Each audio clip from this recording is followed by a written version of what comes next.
Okay, so imagine you're sitting across from your boss, right? You have the spreadsheets printed out, you've got the market research all highlighted. Right. You are totally prepared. Exactly. You've spent like the last 3 weeks practicing your pitch for a raise in the mirror. You lay out this totally airtight, undeniably logical case for why you deserve more money. And you're feeling really good about it. Oh, yeah. And your boss looks at the data, smiles warmly, nods, and says, yes, you make a great point. Let's make this happen. That sounds like a total win. Right. You walk out of that office feeling like a conqueror. You won. But then, 6 months go by and your paycheck hasn't changed a single dime. Not a dime. Nope. The budget was frozen, or the paperwork got stalled in HR, or the timing just wasn't right. You didn't actually get what you wanted. Yeah, you got absolutely nothing. So what happened? What if I told you that the exact moment you heard the word yes was the exact moment you actually lost? I mean, it is a terrifying realization, isn't it? Yeah. We spend our entire lives conditioned to view that single word as the ultimate finish line. Yeah, validation, agreement, all of that. Exactly. Harmony, success. We bundle all of these concepts up and attach them to a 3-letter word. Yeah. But from a psychological standpoint, Yeah. chasing agreement right out of the gate is, it's actually one of the most destructive things you can do in any high-stakes conversation. And that is exactly what we are unpacking in this deep dive. We are taking a magnifying glass to the mechanics of human agreement based on some fascinating source material we've got today. We really are. We're going to deconstruct why aiming for a quick agreement is a psychological trap, and why the word we have all been conditioned to avoid at all costs, the word no, is actually the gateway to getting exactly what you want. To understand why this paradigm shift is so crucial, we have to look beneath the surface of the conversation. We have to examine the neurobiology of human interaction. Just getting into the brain science of it. Exactly. Because every single person walking this earth is driven by a primal evolutionary urge to feel safe, to feel secure, and, well, above all, to feel in control of their environment. That makes sense. So when someone begins pushing you toward a yes, especially early in an interaction, your brain does not perceive that as harmony. It actually perceives it as a threat. Because you're being cornered, right? I mean, it's not a negotiation at that point. It's an ambush. Precisely. The amygdala, which is the brain's threat detection center, actually lights up.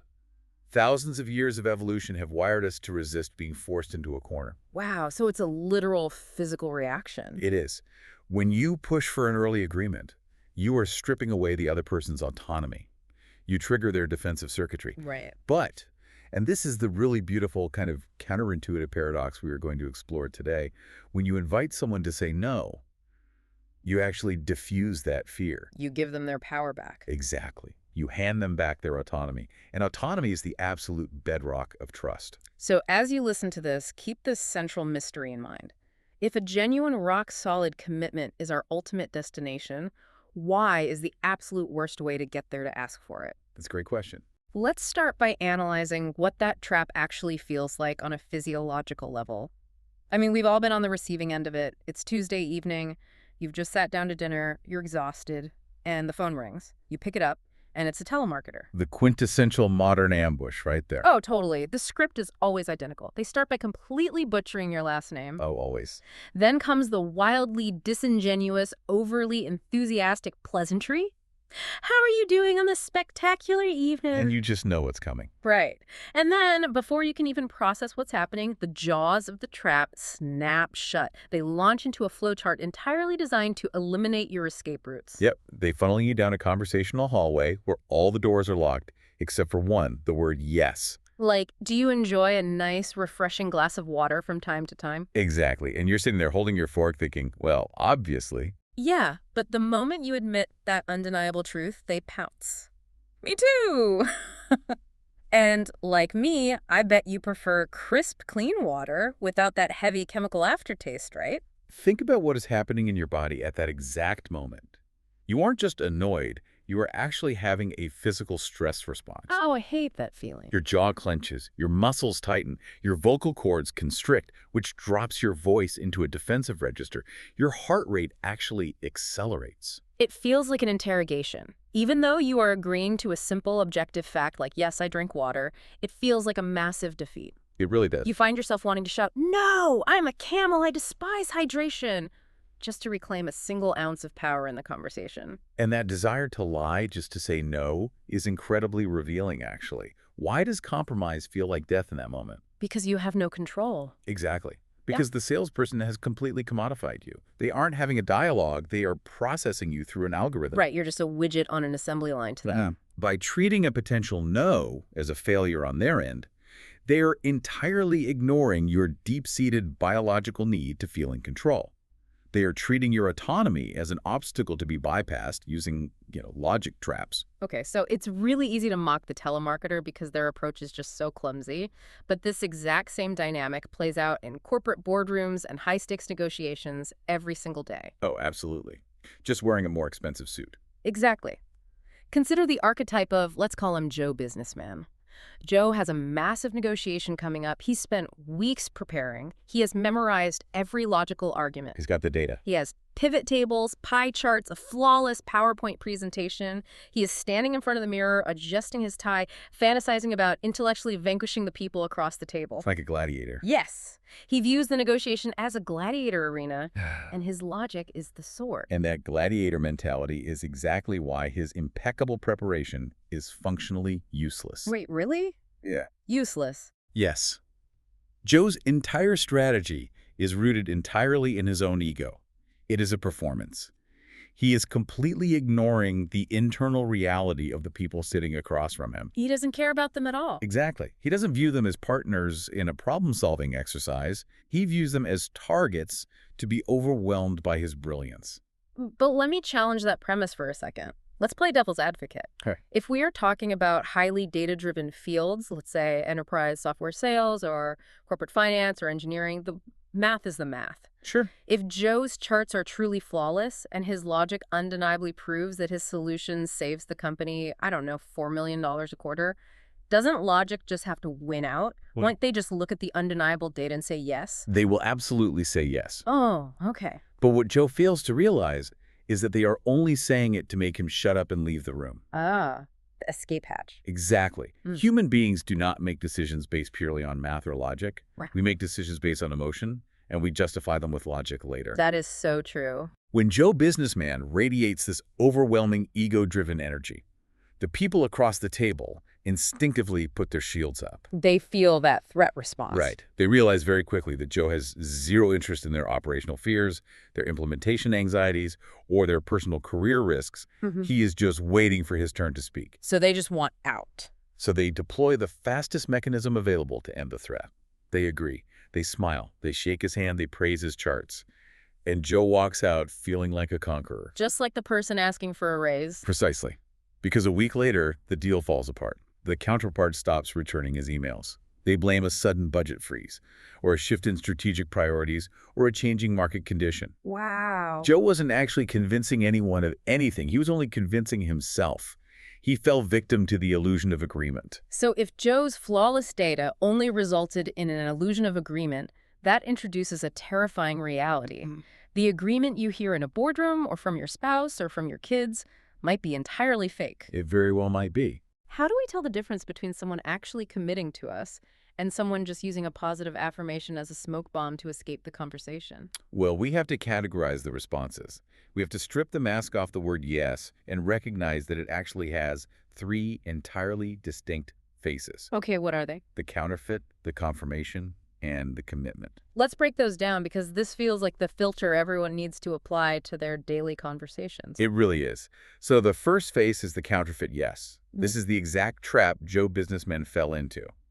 The counterpart has already decided they are going to pass on the deal. But they don't want to say no. Right. They calculate that delivering a direct rejection will cause friction, prolong the meeting, or trigger an argument.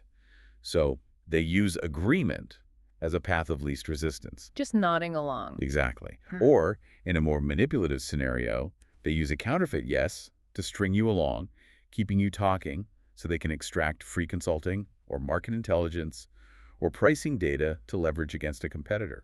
Oh, man. That sounds incredibly interesting. Let me take this to the committee and we'll circle back of yeses. Yes. Perfect example. It sounds like progress, but it's actually a brick wall. Exactly. Then you have the confirmation yes. This one is less manipulative, but it's equally useless for driving action. How so? It is a reflexive response to a basic black or white question.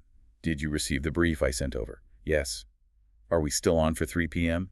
Yes. So it's just a simple affirmation. Right. It confirms a fact, but it carries absolutely no promise of future action or behavioral change. Which leaves the holy grail, the commitment. Right. The commitment, yes, is the real deal. It is an agreement that carries the weight of execution. It is the signature on the contract, the actual transfer of funds, the tangible change in behavior. But here is the problem. In the heat of the moment, all three of those faces were the exact same mask. They all sound identical. They do. And because we are so desperate for that commitment, we hear a counterfeit response, and our brain just floods with dopamine anyway. We willingly deceive ourselves. And we are incredibly susceptible to this deception because human beings have evolved to become absolute masters at deploying the counterfeit. Yes. We use it all the time. Think about the telemarketer. Think about every aggressive salesperson, every pushy colleague, every demanding relative you have ever dealt with. Right. We have been hunted for our commitment so often that we've developed the fake agreement as a universal defense mechanism. It is basically conversational camouflage. This plays directly into a massive societal critique. We have this deep-seated obsession with niceness. Oh, big time. From the time we are in kindergarten, we are exhorted to be nice, to be polite, to avoid making waves, to grease the social wheels. But leaning into this plastic niceness is actually toxic to real communication. Because feigned niceness is, at its core, a manipulation tactic, and our brains are highly attuned to spot it. We can smell it a mile away. Consider what happens when a stranger approaches you on the street or in a store with a massive unblinking smile and excessive booming politeness. What? What happens to your internal state? Oh, my guard instantly shoots through the roof. I'm immediately checking for my wallet and looking for the exits. Exactly, because that artificial niceness dredges up the emotional baggage of every past experience you've had with a sleazy operator who used a smile to take advantage of you. Yeah, we inherently distrust unearned warmth. We do. In our modern society, a polite smile and a quick nod often literally translate to, "Please, just let me get out of here." We've turned niceness into a lubricant, and by doing so, we've stripped it of all genuine meaning. If you walk into a negotiation hiding behind a mask of plastic niceness, trying to logically maneuver someone into a corner, you are practically begging them to hit you with a counterfeit. Yes.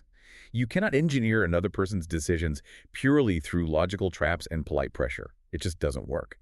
To get real commitment, you have to inhabit their world. You have to uncover what they are actually afraid of. Okay, so if logic fails, and if being nice just results in a counterfeit dodge, how on earth do we actually get someone to take meaningful action? It's the big question. How do we break through that wall? To understand the solution, we have to look at a wildly intense case study from the source material. And this story perfectly encapsulates the ultimate trap of the ego. This is perhaps one of the most humbling and revealing environments you could possibly study for negotiation mechanics. A crisis intervention hotline. Yes. Let's set the scene. The author is volunteering at a facility called the Helpline. Now, the operational parameters of this hotline are fascinating and honestly a bit shocking. The baseline rule was highly rigid. You were not allowed to be on the phone with any single caller for more than 20 minutes. It was essentially an emotional triage unit, a paramedic-style approach to crisis management. Right. Patch the wound, stabilize the patient, grab this massive, thick binder of referral organizations, give them a number to call for long-term help, and get them off the lines so you can answer the next call. But the reality of the call volume didn't match the design. No, it didn't. Only about 40% of the calls were actually people in an acute, immediate crisis. Which leaves a 60% majority of what the staff referred to as frequent callers. Energy vampires. Yeah. These were deeply dysfunctional individuals who had completely exhausted the empathy and patience of everyone in their real lives. Exactly. They were chronic complainers trapped in habitual loops of their own misery. The hotline even had to maintain a do not answer list to ensure these frequent callers were artificially limited to only one call per day just to keep the lines open for actual emergencies. Dealing with that 60% requires a massive amount of patience. But it also requires a profound understanding of what the caller actually wants, which is rarely a logical solution to their stated problem. But the author didn't understand that yet. In fact, he loved getting the frequent callers. He did. He was ambitious, he wanted to hone his negotiation skills, and he viewed these deeply entrenched, difficult individuals as the ultimate sparring partners. He felt he had a unique talent for figuring out their logical fallacies. He thought he was a superstar. We are seeing the exact same Joe businessman ego trap here, just transplanted from a corporate boardroom to a crisis call center. He is focusing entirely on his own performance. So the time comes for his performance review. His shift supervisor is a guy named Jim Snyder. Jim is a hotline veteran, widely respected, known for being a sweetheart who is always joking around with the staff. A good guy. Jim goes into the glass-walled monitoring room, plugs in his headset, and prepares to evaluate the call. And the universe delivers the perfect test subject. The phone rings, and it's one of his regulars, a man named Daryl. Daryl presents a very specific, paralyzing challenge. He is a cab driver who has developed a severe case of agoraphobia. He is absolutely terrified of going outside. And Daryl is spiraling. He is caught in this massive panic loop, talking a mile a minute about how he is going to lose his cab medallion, and if he loses that, he's going to lose his house, and if he loses his house, he's going to lose his will to live. It's a full-blown existential collapse over the radio waves. This is a classic fear cascade. The logical problem, which is going outside, is completely buried under a mountain of catastrophic emotional projections. So he decides this is the moment to deploy his secret weapon. He uses a technique, the hotline, called carefronting. Which is a very 1980s, slightly goofy psychological term. Very 80s. It means assertively but caringly confronting the caller's faulty logic. He decides he is going to systematically dismantle Daryl's fear using undeniable facts. Right. He starts boxing Daryl in. He asks, Daryl, when was the last time someone actually tried to physically hurt you on the streets of the city? Notice the structure there. Yeah. He is forcing a factual admission. Exactly. Daryl hesitates, thinks about it, and admits, well, it's been maybe a year. He immediately pushes his advantage. So based on the data, it's safe to say the outside world hasn't been too hard on you recently, right? And what does Daryl say? Daryl pauses again and says, yes, I suppose so. And they go back and forth like this for several minutes. He is just absolutely in the zone. The conversational flow is incredible. He's parrying every excuse. He's building incredible rapport. He even gets Daryl to laugh a couple of times. Yeah. By the time the 20 minutes are up, he has completely cornered him. Daryl cannot articulate a single logical, rational reason why he shouldn't step out his front door and go to work. The gladiator has vanquished his opponent with logic. Exactly. And as they are preparing to disconnect, Daryl says something that feels like the ultimate validation. He says, thank you. Thanks for doing such a great job. High praise. He hangs up the phone, leans back in his chair, and just bathes in the warm glow of his own brilliance. He stands up, struts into the monitoring room, practically buffing his fingernails on his shirt, beaming at his supervisor, Jim Snyder, fully expecting a standing ovation. And then reality hits. Jim looks at him, gives him this massive, gentle smile, and says, well, that was one of the worst calls I have ever heard. It is a devastating plot twist. Yeah. But Jim Snyder's subsequent breakdown of exactly why that call was a catastrophic failure is one of the most profound lessons in human psychology you will ever hear. He is stunned. His jaw hits the floor. He stammers out, wait, Jim, what are you talking about? Did you hear him congratulate me? I talked him down. I killed it. And Jim looks at him and says, that is exactly the problem. Let's dissect the psychological reality of that moment. Jim points out a crucial detail. Daryl was congratulating the volunteer, not himself. Oh, right. Daryl did not experience a personal breakthrough. And Jim explains the brutal reality of crisis intervention and really of all negotiation. If the person on the other end of the line believes that you are the savior, Yeah. if they believe that you are the genius who killed it and fixed their life, how are they ever going to help themselves? They aren't. They are completely dependent on your external logic. Exactly. He did way too much. He took entirely too much space in the conversation. The entire 20 minutes became a showcase for his ego, his wit, his skill at logical maneuvering. It was never actually about Daryl's internal reality or his paralyzing fear. So when Daryl was laughing and when Daryl finally agreed that the outside world wasn't dangerous, what was actually happening? Daryl was deploying a counterfeit. Yes. Unbelievable. Think about Daryl's position. He is terrified. He is talking to a guy who is aggressively, relentlessly proving how irrational his fear is.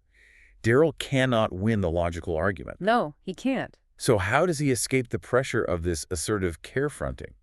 He gives the volunteer exactly what his ego is demanding. Validation. Oh, wow. He fed his ego just to end the call. Yes. Daryl's agreement was completely devoid of actual commitment. He made no promise to walk out his front door. He wasn't miraculously cured of deep-seated agoraphobia just because someone on a phone line pointed out a statistical probability. Right. His yes was a defense mechanism designed entirely to make the volunteer feel satisfied, so he would back off and leave him alone in his safe indoor environment. He carefronted Daryl right into a counterfeit agreement. That is absolutely chilling when you apply it to the real world. I mean, if you are a manager trying to correct an employee's behavior and you use logic to back them into a corner until they say, you're right, I'll do better, you haven't fixed the problem. Not at all. You've just trained them to tell you what you want to hear to survive the meeting. The fundamental truth we have to accept is that you cannot logically convince someone that they are safe, secure, or in control. Because it's not logical. Right. Those primal needs are, by definition, illogical and deeply emotional. If you try to argue a person into feeling safe using facts, you are simply going to force them to flee using a fake yes. So what is the alternative? If we have to completely abandon our ego and if pushing for a logical yes just results in a counterfeit dodge, how do we actually initiate a genuine, productive negotiation? Well, we have to look at the exact opposite end of the spectrum. We have to completely demystify the word we fear the most. We have to embrace the word no. And to understand why no is so powerful, we have a story that takes place a few months before that humbling experience at the hotline. The author was serving as an FBI SWAT team member, and he had recently been attached to the Joint Terrorism Task Force in New York City. Serious stuff. Oh, very. They are tracking highly dangerous suspects, analyzing threats, and operating in a world of absolute life and death consequences. And during this time, he realizes something about himself. He is absolutely enthralled by crisis response. He wants to shift gears. Right. He doesn't just want to kick down doors. He wants to be a hostage negotiator. It requires a massive pivot in skill sets, So crap. going from tactical enforcement to psychological de-escalation. Right. And he thinks he has the natural talent for it, but he has absolutely no idea how the bureaucracy works. So he decides to use the most direct approach possible. He marches straight up to the desk of Amy Bonnero, the veteran agent who runs the FBI's crisis negotiation team in New York. Bold move. He stands there and boldly declares, I want to be a hostage negotiator. And Amy's response is an absolute masterclass in the unvarnished power of no. It is a relentless barrage of rejection. She looks up at this SWAT guy and starts firing questions. Got any formal training? He answers, no. Any credentials? Nope. Do you have any actual experience negotiating? No. Do you have a degree in psychology or sociology? No. Tearing it down. She stares at him for a second and then drops the hammer. Looks like you answered your own question. No. Now go away. It is brutal, efficient, and entirely uncompromising. And frankly, 99% of people would hear that final definitive no, go away, take it entirely literally, hang their heads, and walk out of the room defeated. They sure would. They would view no as the absolute termination of the relationship. But he didn't. He stood his ground and said, come on, there has to be something I can do. And Amy gives this dry, ironic laugh, basically signaling that he doesn't have a snowball's chance in hell. But she gives him an opening. A microscopic one. She tells him to go volunteer at a suicide hotline, which, of course, leads to the helpline story we just analyzed, and tells him to come talk to her after he has some real reps. She ends by saying, no guarantees. Now, seriously, go away. What is vital for us to extract from this interaction is the hidden subtlety beneath that blunt rejection. What do you mean? Amy's initial wave of no's were not the end of the conversation. In reality, they were the exact opposite. They were the gateway to the only yes that actually mattered. How so? By saying no, Amy was serving several immediate necessary functions. She was protecting her own time, protecting her unit's resources, and defending the high standards of her team. Makes sense. But structurally, those no's did something incredibly valuable for both of them. They created space. They provided time for both parties to pivot, to adjust their expectations, and to re-examine the reality of the situation. Her no set the foundational conditions for a future reality where a yes was actually possible. And we know it worked, because months later, after he humbled himself and put in the agonizing work at the hotline, she hired him. It's like her no wasn't a brick wall at the end of the road, it was just a locked door, and she was subtly telling him to go forge the key. That's a perfect way to put it. And this brings in another fascinating character who operated in that same orbit, NYPD Lieutenant Martin. He was a hard-nosed veteran cop working on the Joint Terrorism Task Force. Lieutenant Martin was notorious because whenever anyone, subordinates, peers, even superiors asked him for anything, his immediate automated default response was a terse negative. No. Just blanket no. Can we get these files? No. Okay. Can we shift the schedule? No. Finally, someone cornered him and asked why he was so chronically difficult. And Martin proudly smiled and said, a lieutenant's job is to say no. At first glance, you hear that and think it's a perfect example of toxic, stubborn bureaucracy. It sounds like a failure of imagination. It totally does. But if we dig into the psychology of that default rejection and connect it to what Jim Camp writes in his foundational book, Start with No, we begin to see the hidden brilliance of Lieutenant Martin's strategy. Jim Camp talks about the right to veto, right? Exactly. Camp argues that human beings will fight to the absolute death to preserve their right to say no, because that right is inextricably linked to our universal need for autonomy. Right. When you strip away a person's right to veto, you trigger panic. So by saying no right out of the gate, before even fully processing the request, Lieutenant Martin was basically throwing up a psychological riot shield. That is a perfect analogy. No provides immediate, impenetrable protection. It maintains the status quo. We have to remember that human beings are dialogically wired to fear change. Change is scary. Change introduces the unknown, and the unknown can be dangerous. When someone brings you a proposal, they are asking you to change. When we say no, we instantly neutralize that threat. We create a temporary oasis of control. We feel safe. Wow. And here is the profound, actionable insight. Once a person has protected themselves by saying no, the perceived threat vanishes. Their amygdala powers down. Their heart rate normalizes. Because they're safe. And because they finally feel safe and in control, they actually become infinitely more open to hearing what you have to say.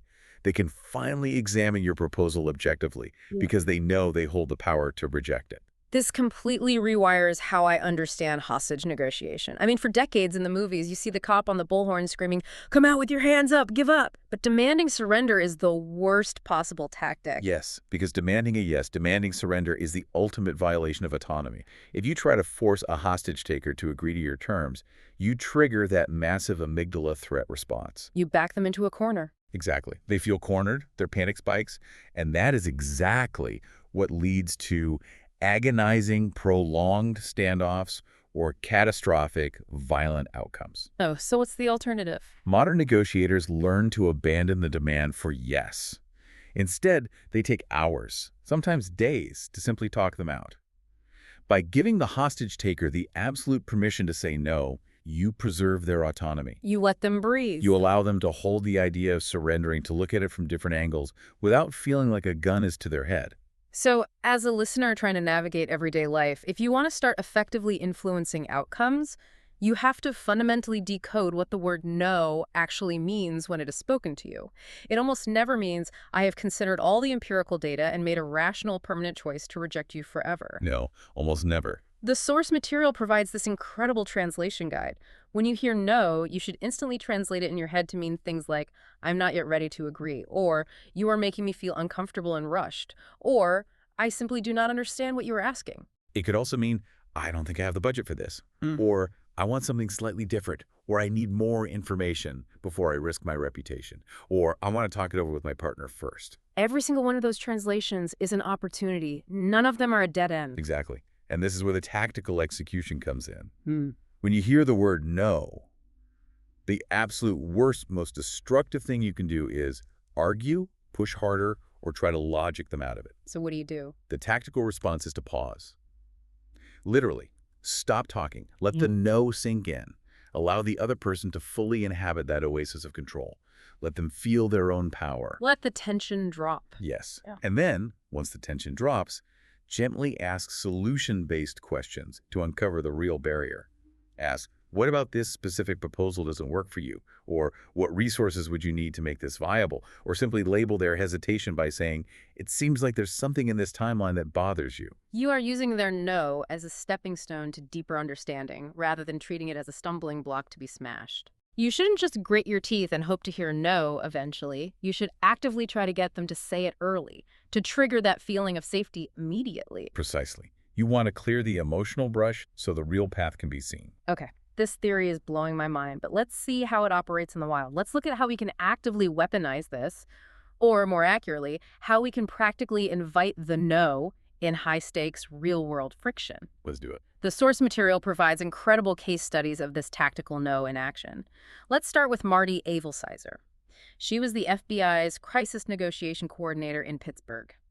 The text describes her as an absolute dynamo, a brilliant strategic mind who commanded immense respect from both the Bureau and the local police departments. A real powerhouse. But because human nature is what it is, her immediate supervisor was insanely jealous of her. Her competence made him feel diminished. She was a walking, talking threat to his ego. It is a tragically common dynamic in any hierarchical structure. The insecure boss seeking to neutralize the high-performing subordinate. Right. And his simmering jealousy finally boiled over when the Pittsburgh Police Department makes a highly unusual request. They ask Marty to sit on their selection board to help evaluate new candidates for their own negotiation team. Huge honor. Yes, and they specifically requested her over her boss, which was practically unprecedented.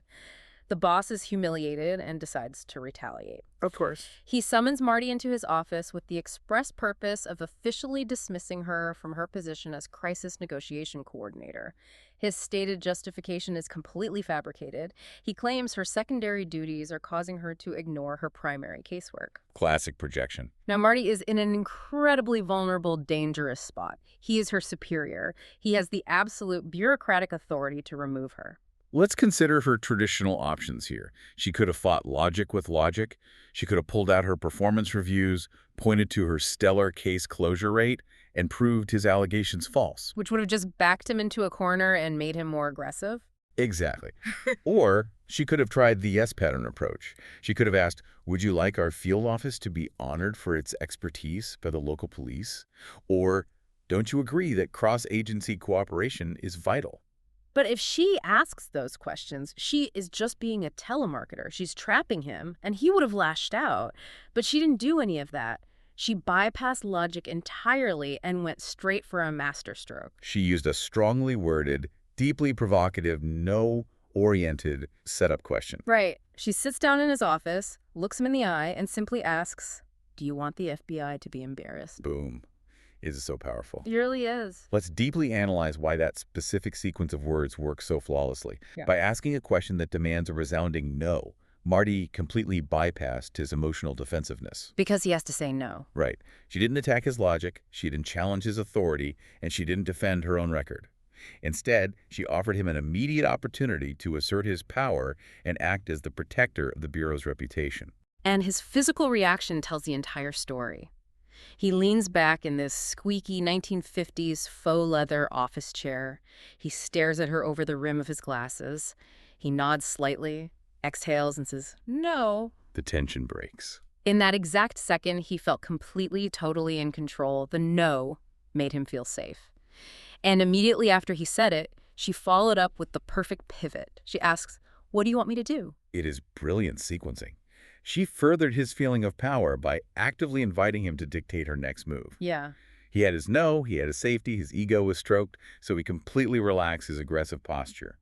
He looked at her and said she could keep the coordinator position as long as she didn't let it interfere with her regular duties. She walked out of that office with her job, her reputation, and her influence entirely intact, all because she actively pushed for a no to nudge him into a psychological zone where he felt safe enough to back down without losing face. It is conversational judo.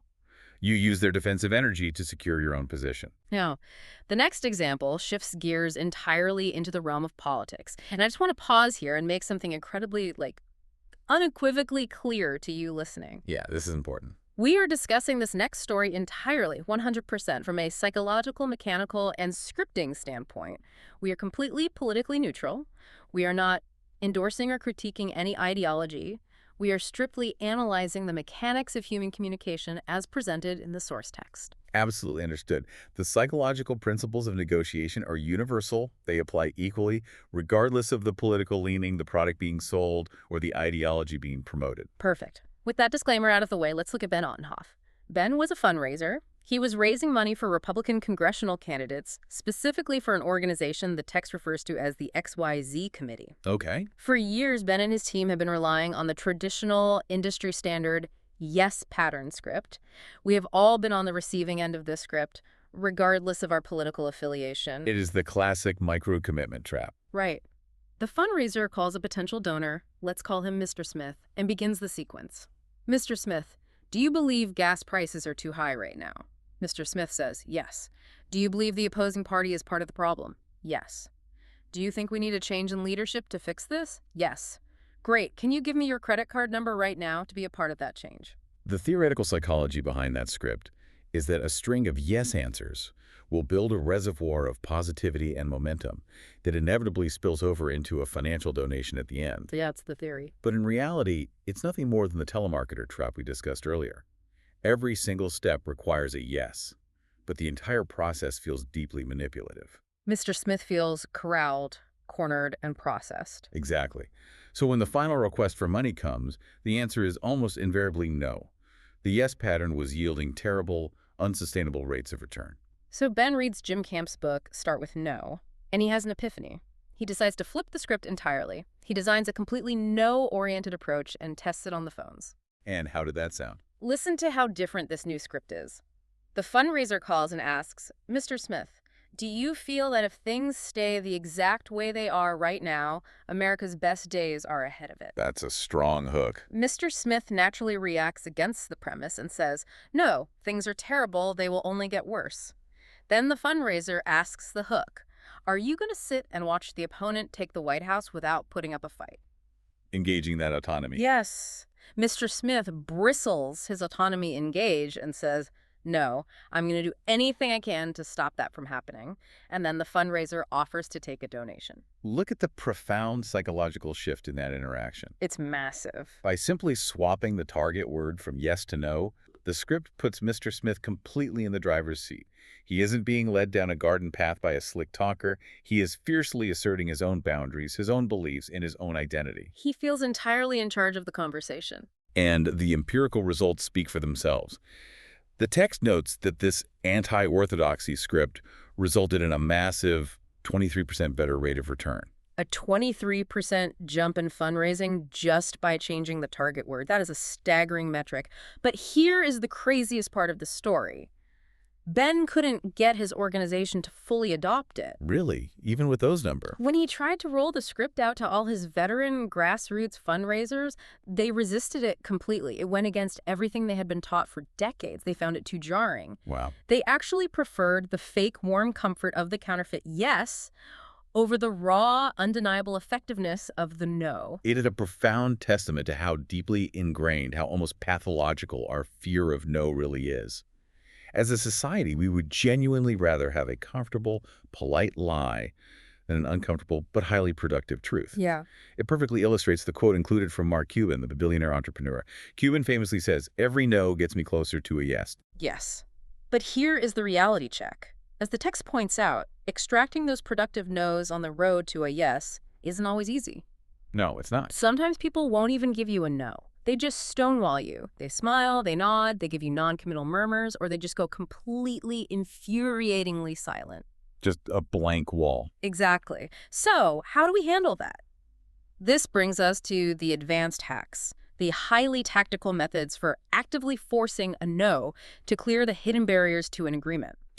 This is where negotiation transitions from a passive understanding of psychology to active tactical execution. Okay, let's get into it. Because as the text points out, the reasons why a counterpart will not make an agreement with you are almost always much more powerful and much more deeply rooted than the reasons why they will. That makes sense. You cannot address those barriers if they remain hidden in the dark.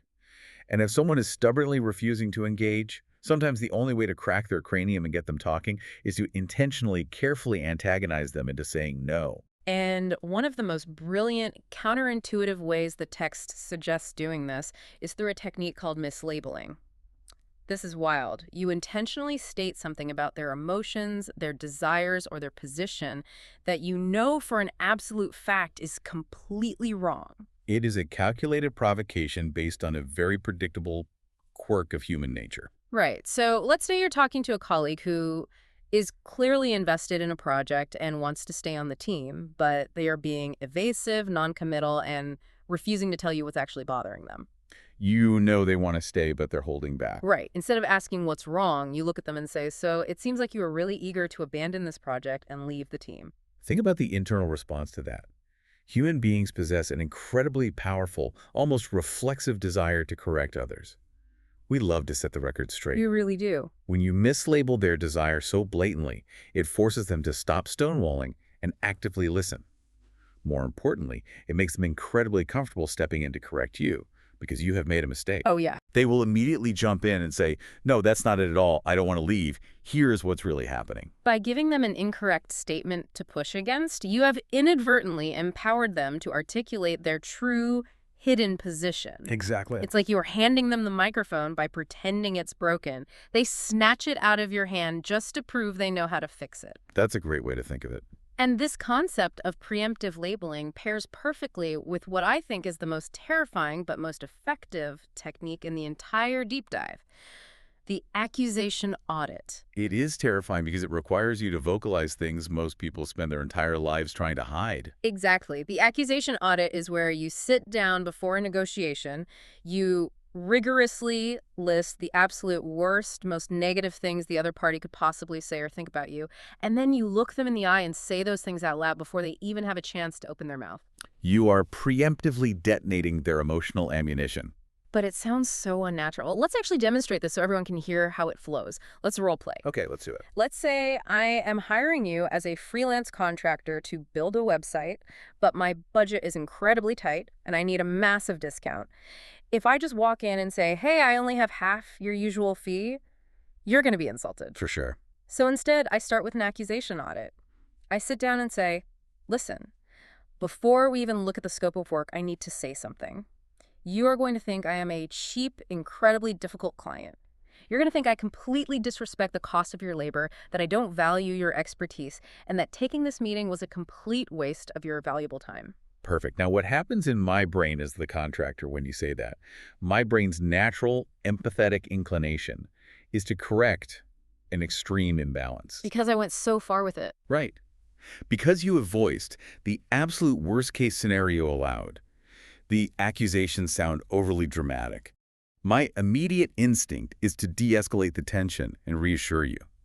I'm going to lean forward, wave my hand, and say, whoa, hold on. It's not that bad. I don't think you're cheap. Let's just look at the numbers and see what we can work out. It completely diffuses the negative dynamics before they can even take root. You steal their thunder by striking yourself with lightning. Exactly. Yeah. Because you've already voiced their deepest fears about you, those fears lose their power.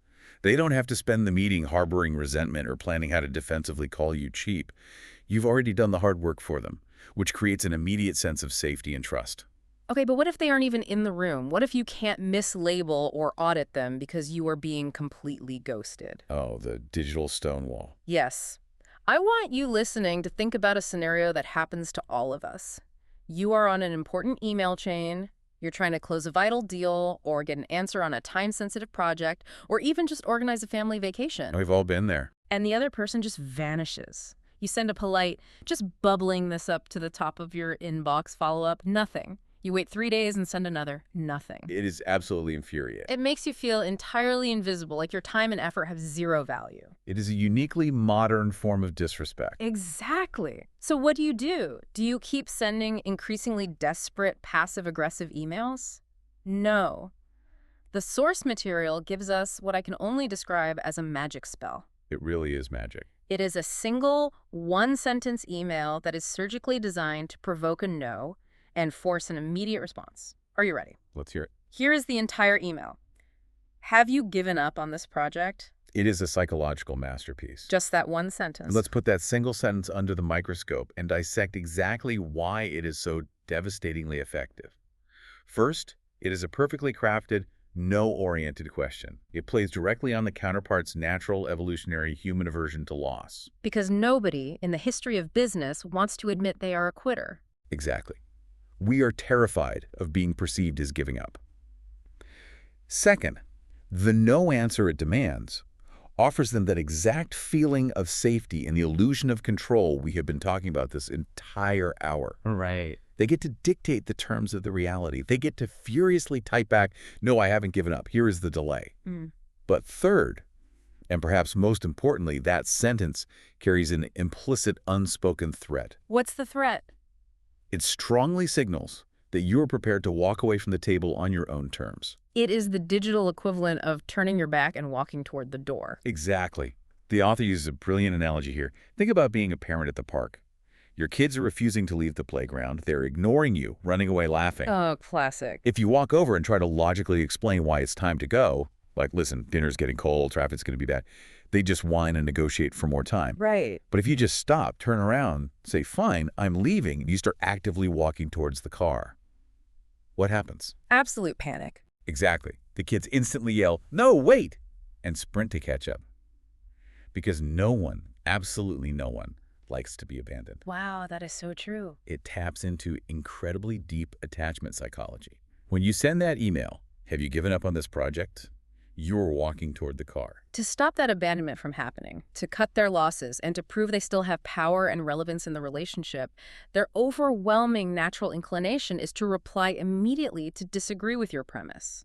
No, our priorities haven't changed. We have just been completely swamped with an internal audit. What is truly remarkable is that the text notes this technique is not just an American phenomenon, it works globally. Really? He has used it successfully even in complex Arabic and Chinese cultures, which are historically famous for doing everything possible to avoid saying the word no in order to save face. Yeah. The psychological trigger of loss aversion and abandonment is universal. Now, what if you do all of this? You try to trigger their autonomy, you mislabel their desires, you preemptively audit all the accusations, you send the magic one-sentence email, and they still will not say no. They just keep dangling that counterfeit yes. Stringing you along or refusing to engage in any meaningful way.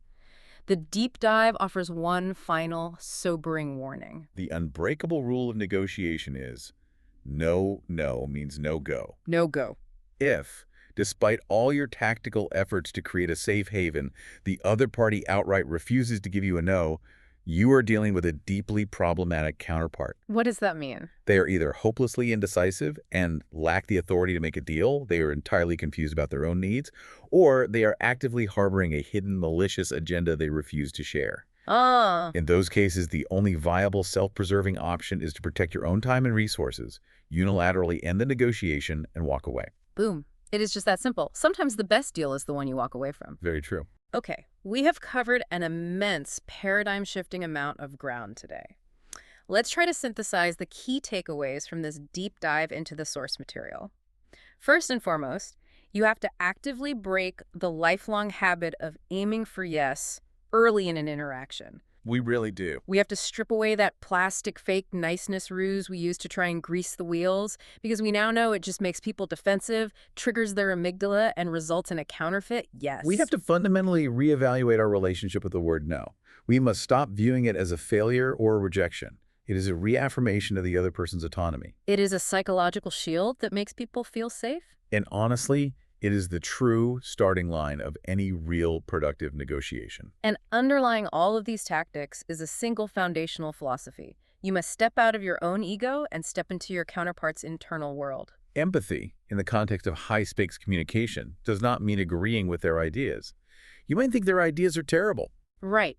Empathy means actively acknowledging their situation, listening to their fears, and clearing the emotional barriers that are preventing a deal. You do not persuade someone by overwhelming them with logical force. You persuade them by allowing them the autonomy to say no, so they can freely discover the mutual goal as their own idea. So here's my direct challenge to you listening. The very next time you get a telemarketing call, and you know you will get one soon, don't just hang up immediately. Use it as a laboratory. Exactly. Stay on the line for 60 seconds. Track exactly how fast they push you into a flowchart designed to extract a yes, and pay close attention to how your body reacts. Notice the tension in your jaw, the tightening in your chest, the desire to escape. Better yet, try applying this proactively today. The next time you need something from a colleague or a vendor or your partner, do not ask a yes-oriented question. Frame it for a no. Ask, is it a ridiculous idea to try and finish this by Friday? Give them the power to veto and watch how quickly the tension leaves their shoulders. And I want to leave you with a final, slightly provocative thought to mull over as we sign off. We'll like this. We have spent this entire deep dive talking about business, about high-stakes sales, and about literal life-and-death hostage negotiations. But I want you to project these principles into your personal life. Think about your spouse. Think about your children. Think about your closest friends. If we know, as a matter of psychological fact, that the word no provides deep-seated biological feelings of safety, security, and control. How much stronger? How much more authentic and how much more resilient could your deepest relationships be if you actively gave the people you love the absolute unconditional freedom to say no to you without ever facing guilt, pressure, or friction?